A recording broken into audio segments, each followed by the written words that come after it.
Jury selection is now underway in Derek Chauvin's murder trial. He's the former Minneapolis officer charged with second-degree unintentional murder and second-degree manslaughter for killing George Floyd. Now, you can see him taking his seat inside the courtroom as this all begins. He stood as his attorney introduced him to this jury. Selection process ongoing throughout the day. He was engaged. He could be seen taking notes. Now, who serves on a jury is one of the most consequential things in any case. They are trying to seat 12 jurors and 4 alternates.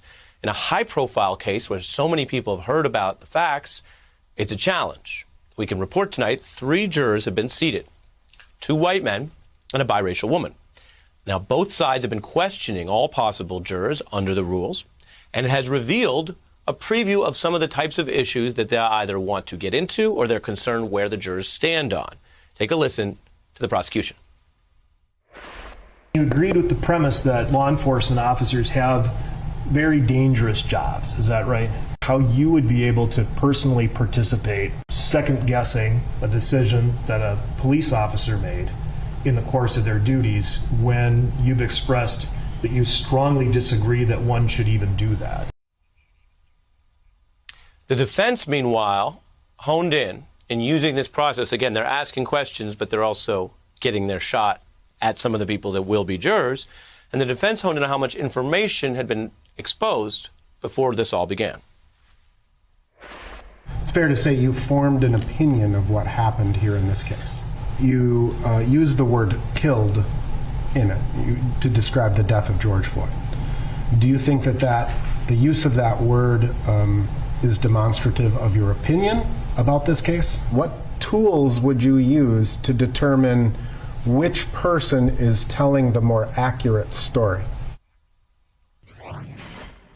We are joined now by Ben Crump, a well-regarded, well-known civil rights attorney. He's representing George Floyd's family. Thanks for being here.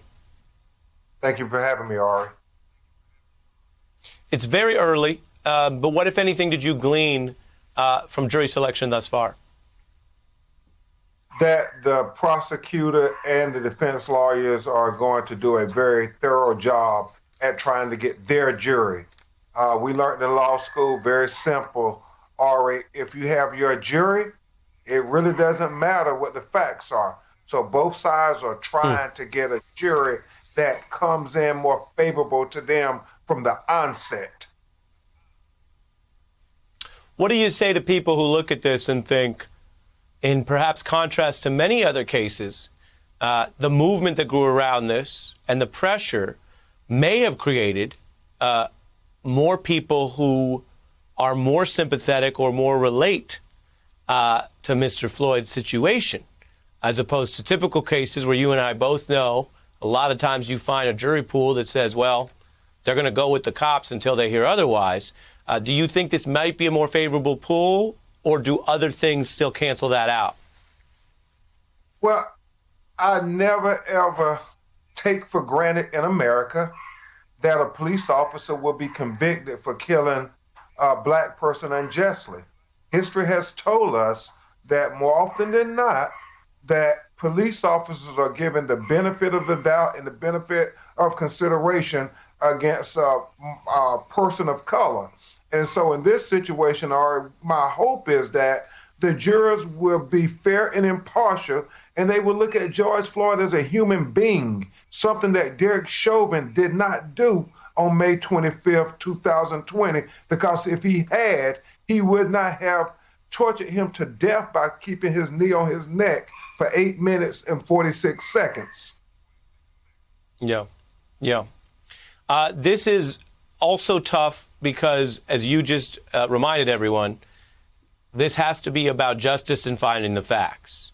But everyone also knows it exists within this wider climate and this wider movement.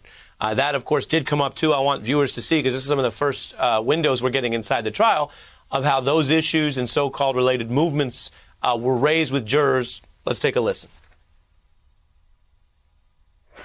I don't love the Black Lives Matter organization. I do support the movement. I support that the message that every life should matter equally.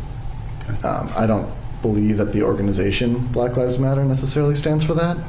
I do think that the phrase and the movement stand for that. You kind of see Blue Lives Matter as a counter to the Black Lives Matter. Can you expand on that? In my opinion, the whole point of that is all lives should matter equally, and that should include police.